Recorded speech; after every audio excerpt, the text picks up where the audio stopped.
সেই আমাদের সম্পর্কের শেষ দিনের কথা।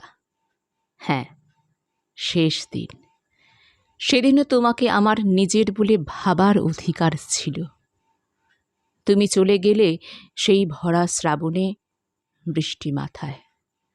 তোমার ছাতা, তোমার রেনকোট সেদিন যেমন বৃষ্টিকে অগ্রাহ্য করছিল, যেন ঠিক তেমনভাবেই তুমি চলে গেলে আমাকে অগ্রাহ্য করে।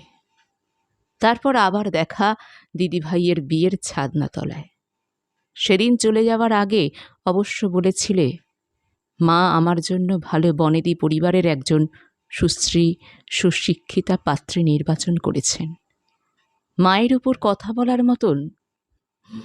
শুধু সেদিন তোমার ওপর সেই করুণ মুখটা দেখে আমারও ভীষণ ইচ্ছে করল তোমাকে মুক্তি দিতে। তারপর নিজের জগতে নিজেকে ব্যস্ত করে তুললাম, এতটাই ব্যস্ত যে বাড়ি থেকে দিদিভাইয়ের বিয়ের তোড়জোড়ের খবর পাওয়ার পরও খুব একটা কৌতূহল দেখানোর অবকাশ পাইনি। সানাই, আলো, আতশবাজি, আজ কতই না মজা। অন্ধকারে চোখের জলে এ কি ভালোবাসার সাজা। আজ হাজার হাজার মানুষ কেমন আছে তোমায় ঘিরে। ছিলাম যে আমিটি সবচেয়ে কাছের, আজ দাঁড়িয়ে অনেক দূরে। ভেবেছিলাম প্রতি রাতেই তুমি মেলে ধরবে তোমার প্রশস্ত বুক পদ্ম পাতার মতন, আর আমি পদ্মের মতো ফুটে থাকব তোমার বুক আঁকড়ে। আজ মনে হয় ভালোবাসা আর মৃত্যু সমতুল্য। নিঃশব্দে আসে, ভীষণ অভিমানী। দিদিভাই আর আমি বরাবরই দুই বিপরীত মেরুতে অবস্থান করি। শৃঙ্খলা শব্দটি যেন দিদিভাইয়ের চরিত্রকে কেন্দ্র করে সৃষ্টি হয়েছে। আমি বরাবরই উদ্দাম উচ্ছৃঙ্খল। আজ এই ভাঙাচোরা মনটা নিয়ে পাহাড়ে সমুদ্রে কতদিন এভাবে নিজেকে আড়াল করে পালিয়ে বেড়াবো। একটা গোটা জীবন অনেকটা বড়। ভাবি তার কতটাই বা নষ্ট হলো, কতটাই বা কষ্ট পেলাম তোমার জন্য। জানি সময় নামক ওষুধ একদিন সবটাই মুছে দেবে। পৃথিবীতে অনেক পুরুষ আছে, অনেক হৃদয় আছে, যেখানে আমি আবার নতুন করে জায়গা করে নেব। আজ তোমার চলে যাওয়াকে আমি ভয় পাইনি। ভয় পাই তোমার এভাবে ফিরে আসাকে।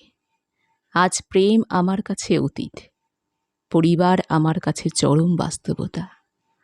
জানি বাস্তবতার শুরুটা সেখান থেকেই, যেখানে স্বপ্নের সমাপ্তি। হয়তো তুমি ভাবছ আজ এভাবে তোমাকে চিঠি লিখছি। না, কোনো দাবি নিয়ে নয়, নিজেকে নতুন করে তোমার সামনে তুলে ধরার জন্য নয়। আজ সময় বদলেছে, বদলেছে সম্পর্ক। শুধু একটাই অনুরোধ, আমাদের অতীত যেন বর্তমানকে কোনোভাবেই প্রভাবিত না করে। সেদিনের তোমার সেই দ্বিধাগ্রস্ত মলিন মুখটা আমাকে বাধ্য করেছিল আমাদের সম্পর্ক থেকে নিষ্কৃতি দিতে। কিন্তু আমার নিয়তি। সময়ে বদলে যায় জীবনের সঙ্গে, সম্পর্কের সঙ্গে বদলে যায় আমাদের জীবন।